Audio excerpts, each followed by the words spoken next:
Hello बच्चों, the question says among these compounds the correct order of CN bond length is carbon nitrogen bond length आपसे पूछा जा रहा। तो देखो बच्चों यहाँ पे क्या होगा कि आपका कोई रेजोनेंस अवेलेबल नहीं थी, सिंगल बॉन्ड है तो यहाँ पे बॉन्ड ऑर्डर आपका कितना रहेगा 1, राइट। यहाँ देखो कार्बन के बीच में डबल बॉन्ड है तो यहाँ पे भी कोई रेजोनेंस नहीं हो रहा तो बॉन्ड ऑर्डर यहाँ पे फिक्स रहेगा कितना 2, राइट। तो ये दोनों का तो फिक्स है बट इसमें देखना तो इन दोनों ही 1 और 2 में रेजोनेंस अवेलेबल है, राइट।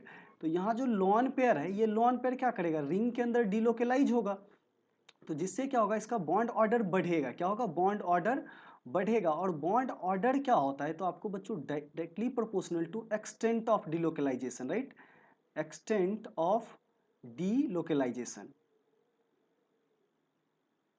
और जितना ज़्यादा डिलोकेलाइजेशन होगा, राइट, बॉन्ड ऑर्डर क्या होगा उतना ही ज़्यादा होगा।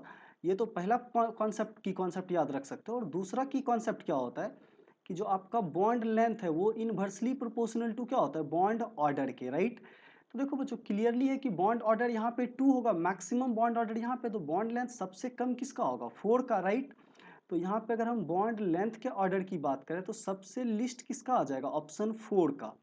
और सबसे ज्यादा बॉन्ड ऑर्डर कहाँ मिलेगा ऑप्शन 3 में, राइट। तो ये ऑप्शन 3 क्या होगा सबसे ज्यादा, और सबसे लिस्ट कौन सा हो जाएगा ऑप्शन 4। बाकी जो बच्चों 1 और 2 है वो इसके बीच में आएगा। तो अगर इन दोनों में देखें तो यहाँ पे भी ये लोन पेयर क्या आएगा एक्सटेंट ऑफ डिलोकेलाइजेशन में जाएगा।